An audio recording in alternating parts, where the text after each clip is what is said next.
Good evening Europe und ein ganz besonderes Hallo an unsere österreichischen Zuschauer, die uns heute das erste Mal sehen. Es ist Pride Month und wir bei Go Queer feiern außerdem unsere 25. Folge. Es ist viel passiert seit unserer letzten Sendung und ein paar Ausschnitte davon haben wir euch schon mal vorbereitet. In den News haben wir unter anderem die Löschung des fragwürdigen Grindr-Filters nach Ethnien und Regenbogenflaggen an Österreicher Schulen. In den Tipps mit Robert haben wir Label Me, L-Bomb und noch ein paar andere Sachen. Aber zuerst neues Intro. Naja, nicht mehr ganz neu, aber nah genug dran. Robert?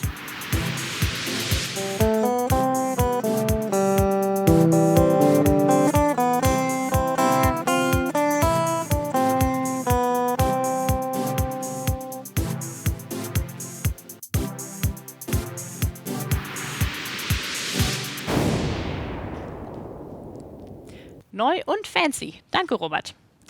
Aber wir haben einen Zeitplan einzuhalten und deswegen geht es jetzt auch schon schnell weiter mit den News.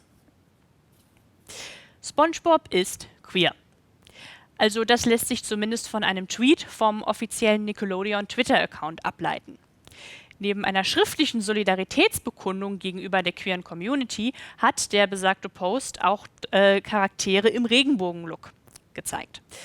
Die bisexuelle Cora aus Legende von Korra, den Transmann Schwarz-Schwarz aus Henry Danger und eben den bisher unbestätigt queeren SpongeBob.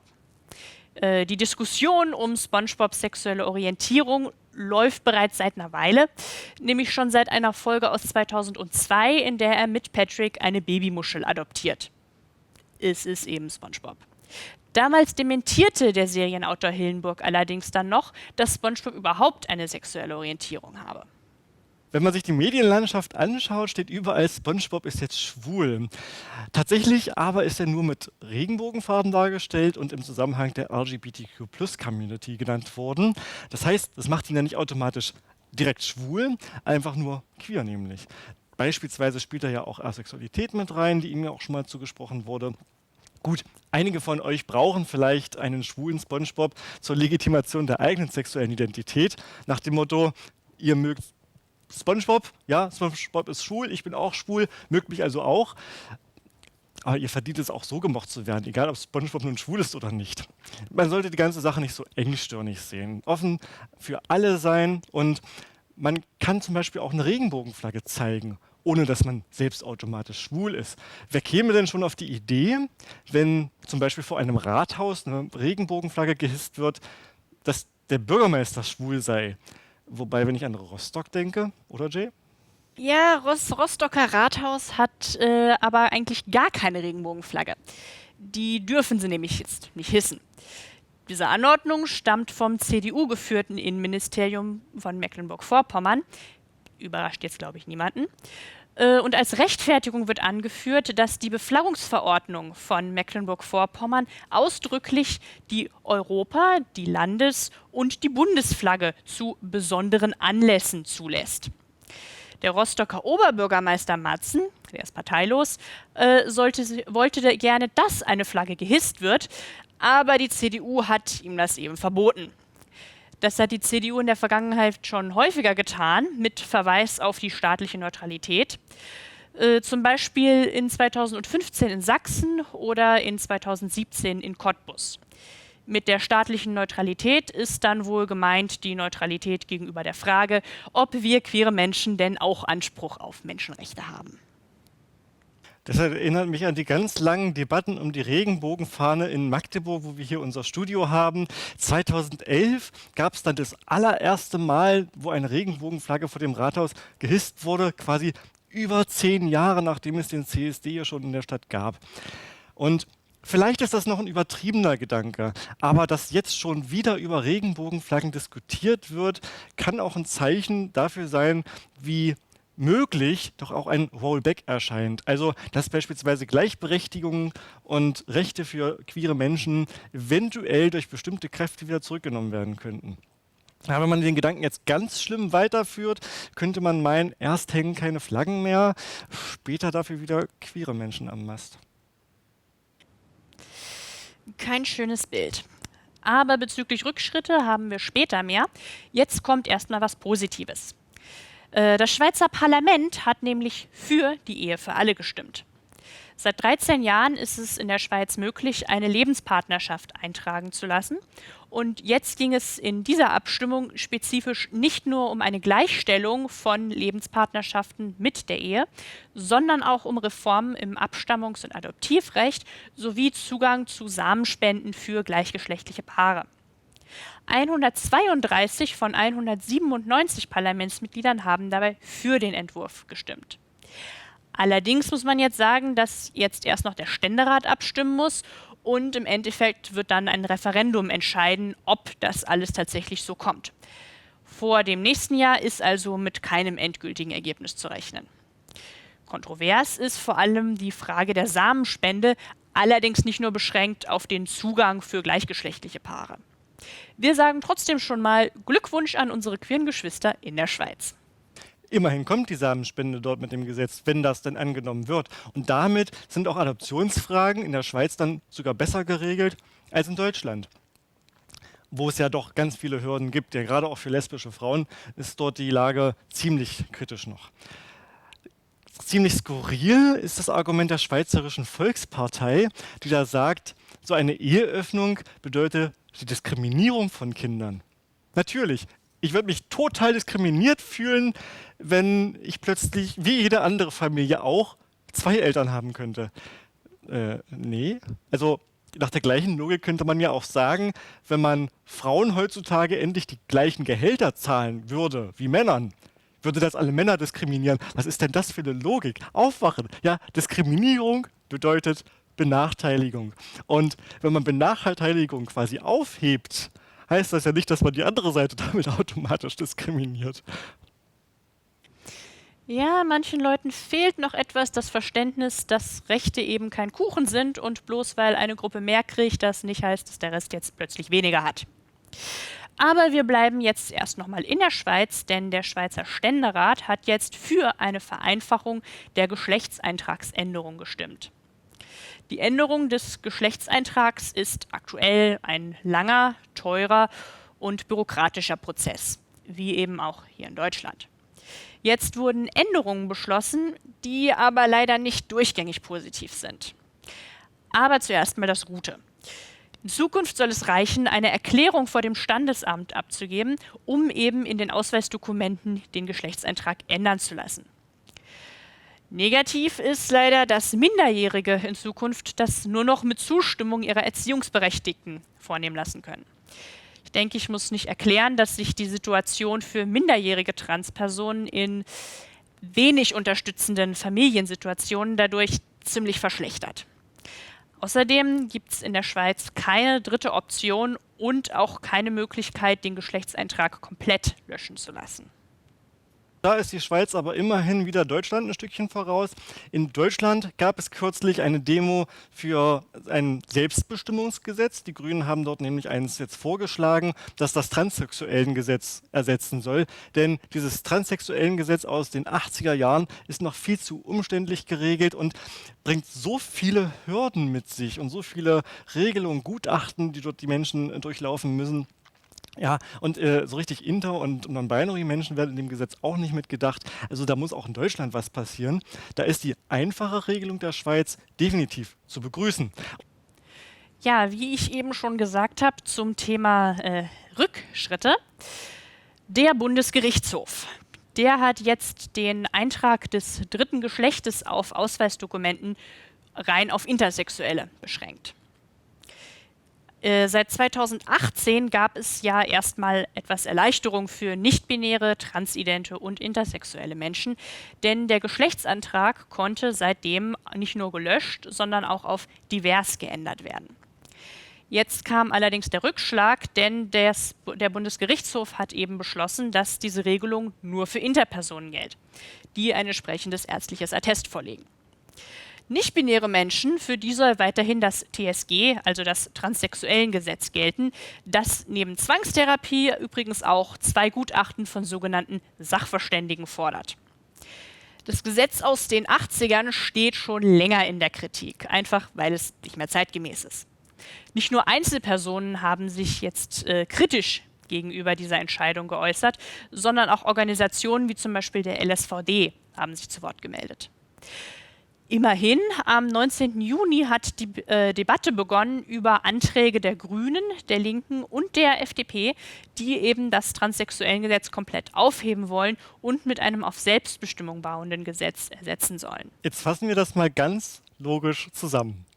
Einerseits ist es akzeptiert, dass es nicht nur männlich oder weiblich gibt. Deshalb haben wir auch den dritten Eintrag divers. Ja, das ist also jetzt gesellschaftlich und rechtlich akzeptiert, abgehakt. Zweitens ist es akzeptiert, ja, dass man eventuell auch bei der Geburt falsch zugeordnet wurde und es möglich sein muss, auch das Geschlecht ändern zu lassen. Weil beispielsweise nicht alle geschlechtlichen Merkmale auch eindeutig so übereinstimmen. Und das ist ja ausschlaggebend, was man quasi fühlt, also wer man wirklich intern ist und nicht nur, wie man aussieht vielleicht. Das ist auch akzeptiert, deshalb gibt es ja ein transsexuellen Gesetz.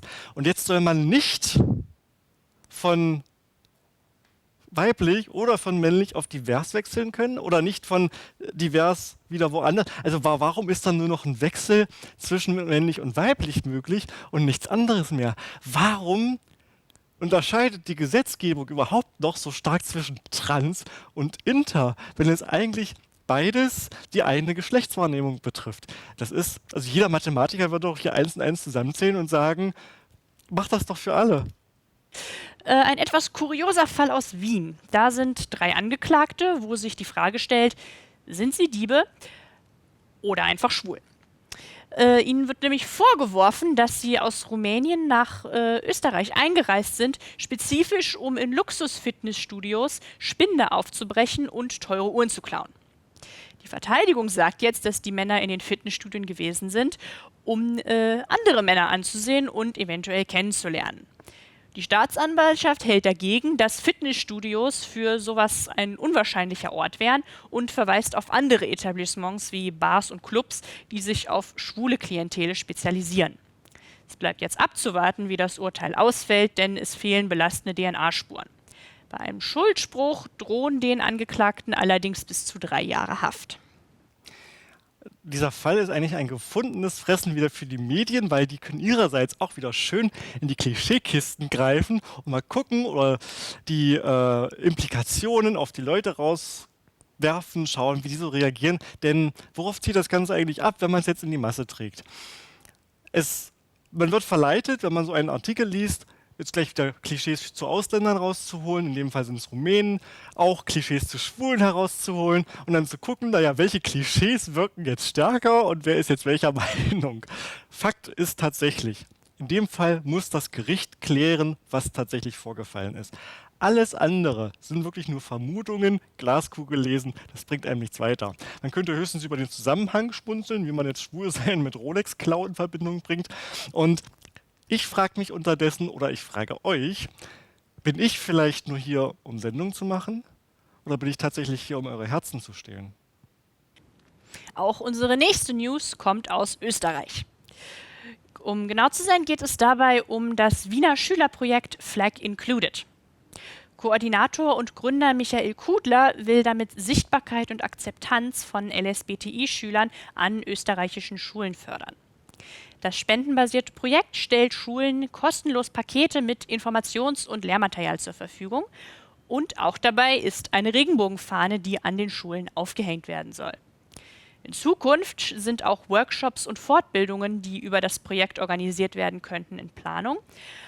Und bisher nehmen sogar schon 24 Schulen aus 3 Bundesländern in Österreich teil. Kudler hatte ja gesagt, so eine Regenbogenflagge an der Schule hätte ihm damals schon auch viel, viel bedeutet, auch wenn sie tatsächlich gar nicht gehangen hat. Und ich bin mir sicher, das bedeutet wirklich auch vielen anderen Menschen etwas. Also mir geht es beispielsweise genauso. Gut, die Flagge allein lässt natürlich Diskriminierung auf den Schulhöfen nicht einfach verschwinden. Aber sie zeigt, du bist nicht allein, hier gibt es auch Unterstützung und vor allen Dingen Verständnis. Also ein gutes Projekt, das man vielleicht auch nach Deutschland holen könnte. Moment, jetzt müssten wir vielleicht in die Flaggenverordnung für deutsche Schulen gucken, auf in den nächsten 10 Jahres Flaggenkampf. Ein deutscherer Satz wurde noch nie gesprochen. Und eine positive Nachricht noch zum Abschluss. Grindr hat den durchaus fragwürdigen Ethnienfilter gelöscht. Bisher war es so, dass in der kostenpflichtigen Deluxe-Version der Dating-App für schwule und bisexuelle Männer ein Ethnienfilter zur Verfügung stand. Der ist relativ einfach als ein Symptom des Rassismusproblems in der schwulen Community zu erkennen. Das wird auch in Anmerkungen wie keine Schwarzen oder keine Asiaten auf so manch einem Dating-Profil immer mal sichtbar. Grindr hat nun anlässlich sowohl des Pride Months als auch der aktuellen Demonstrationen der Black Lives Matter-Bewegung ein Statement gegen Rassismus herausgegeben. Im Zuge dessen wurde dann auch der umstrittene Filter entfernt. Und insbesondere haben sie dann nochmal darauf hingewiesen, dass die Bewegung für queere Rechte in den USA ja eigentlich auf die Stonewall Riots zurückführen ist. Angeführt von schwarzen Transfrauen. Jade, du hast es ja bereits gesagt, auf Datingportalen tendieren die Menschen viel zu schnell dazu, gleich zu diskriminieren. Wie oft ich dort lese in den Profilen, keine Alten, keine Fetten, keine Transmenschen, keine Asiaten. Das klingt gar nicht schön und rückt viele Profilinhaber gleich in ein schlechtes Licht. Grindr ist da nicht die einzige Plattform. Ich würde vorschlagen, redet einfach miteinander. Warum muss Dating gleich so effizient sein, dass man filtert? Zum Beispiel kann ja der Charakter auch über bestimmte Sachen noch hinwegblenden, beziehungsweise auch eine Person wieder in einem besseren Licht darstellen. Also alles in allem gilt, sei kein Arschloch, auch bei Dating-Apps. Ich hoffe unterdessen, dass ein ganz bestimmter anderer Filter nie eingeführt wird. Ich glaube nämlich, wenn es einen Influencer-Filter gäbe, dann lande ich auch nicht mehr auf so vielen Trefferlisten. Mit Grindr hat auch Leo so seine Schwierigkeiten oder Abenteuer. Und worum es da genau geht, das hört ihr jetzt in den GoQueer-Tipps.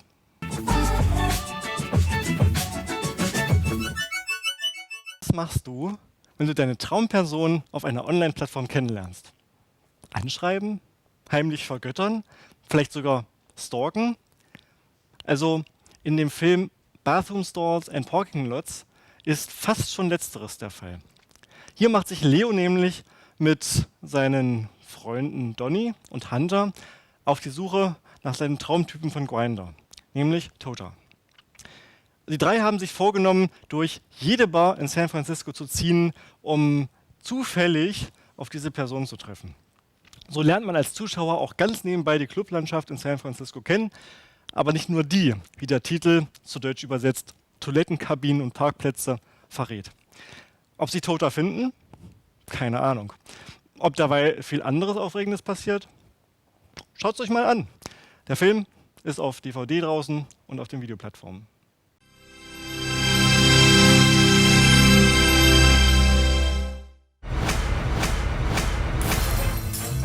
That's this guy, Tota. I'm with you, man. Let's find this mother. It's quite the opposite. What do you mean? I like this guy.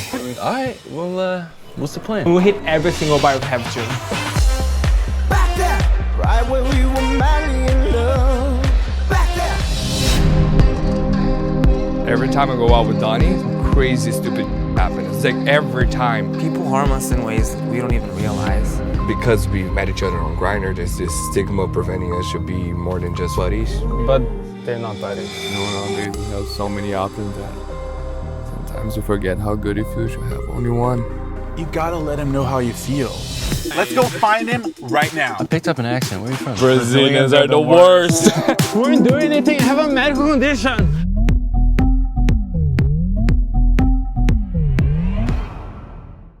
Ihr kennt sicherlich die Metapher, eine Bombe platzen lassen. Das passiert auch bei Liebesgeständnissen, wenn man dann durch ein Wort, in dem Fall halt Liebe, die sogenannte Bombe platzen lässt. Und in dem Fall spricht man sogar von der L-Bomb. Doch was ist, wenn das L diesmal für etwas anderes steht als Liebe?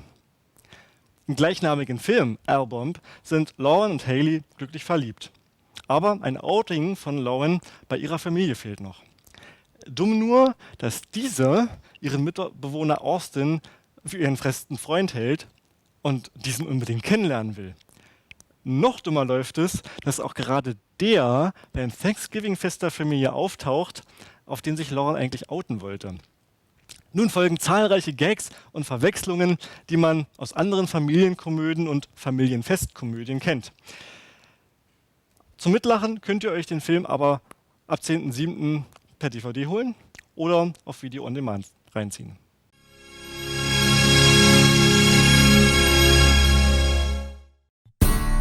I like you in an apron. Don't get used to it. Ladies, are we interrupting something? Hey, Mrs. Epperson. No. Yeah. When are we meeting the boyfriend? Soon. I don't like surprises. Surprise! I'm not a boyfriend. Lauren's walking? Why would she walk? I have no idea. Who walks? What are you doing? I'm trying to come out. It's on Thanksgiving, yeah, that's pretty crazy. Austin! Okay, I understand. Oh no. Austin! What's Austin doing here? Oh, he just surprised us. You're the one that turned my daughter vegetarian? No, actually, she turned me. She doesn't eat meat, but she eats pie. Kids these days think they can have their gluten-free cake and eat it, too. Thanksgiving's all about thanks and truth. And forgiveness. Mostly, it's about coming home and coming out. I was clean. You don't tell me anything anymore. I tell you things, Mom. It has always felt like we were in a relationship. It always feels like we're in one. What are you doing? You should have told me. I love you. I love you. I don't care what you do in your own personal time, but you don't bring the side dish with a main course home for the holidays. We're not dating. You better be dating if you're sleeping with my daughter. Happy Thanksgiving.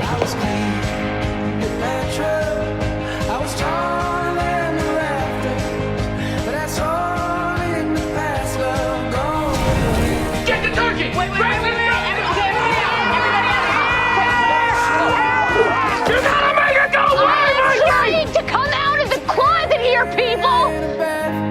Well, does this mean there's no dessert? Der Aufhänger, dass sich ein Escort und ein Freier mit der Zeit ineinander verlieben, ist nicht neu. Dennoch ist es interessant, wenn zwischen den beiden kulturelle Unterschiede eine Rolle spielen. Ihr könnt euch sicher denken, dass diese Unterschiede so einige Herausforderungen mit sich bringen. Schauen wir uns also die Herausforderungen zwischen Wassim und Lars an. Wassim ist aus Syrien nach Deutschland geflüchtet und hält sich mit dem Anbieten sexueller Dienste über Wasser. Lars wohnt in einem Loft und kann sich solche Dienste finanziell scheinbar gut leisten. Das Miteinander der beiden beginnt mit klaren Regeln. Kein Küssen, nur Analsex. Wassim versucht so, den Broterwerb mit seiner Kultur und seiner Heterosexualität zu vereinbaren. Jeder der beiden versucht derweil, den anderen zu dominieren, sich noch von der fremden Kultur abzugrenzen. So sagt Wassim einmal: "What's wrong with you people? Was ist falsch mit euch?", als er ein etwas komisches Kinderbuch gezeigt bekommt. Doch die beiden sehnen sich nach Nähe und können das nicht mehr lange voreinander verbergen. Die Fassaden bröckeln. Das wirkt sich für Wassim leider schlecht in seiner Unterkunft aus, in der er sich gegenüber den anderen beweisen muss. Und da hat man als Schwuchtel leider keine gute Stellung. Wir haben hier also einen Film, der sicherlich Verständnis gegenüber geflüchteten Menschen aufbaut und Einblicke gibt, wie ihre Lebensrealität hier in Deutschland aussieht. Schaut ihn euch an. Unsere Empfehlung habt ihr. Zu sehen gibt es ihn auf Vimeo. Is this shit on his head? Yeah. He's a shithead. Es kommt vom kleinen Maulwurf, der wissen wollte, wer ihm auf den Kopf gemacht hat. Go for it, it will cheer you up. What's wrong with you people? I don't get it.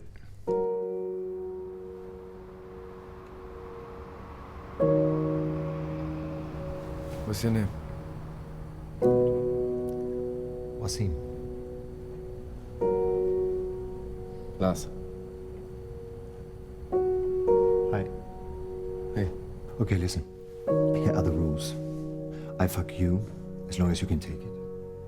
You come, I get my money, I leave.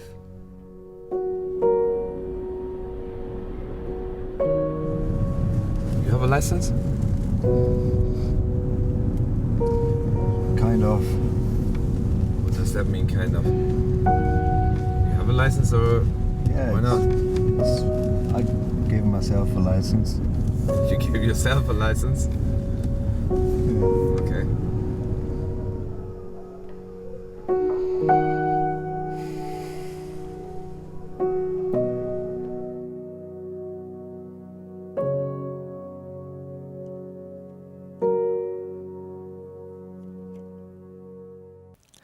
Wir hatten vorhin das Thema der Klischee-Grabbelboxen und auch gegenüber Schwulen gibt es natürlich viele Klischees.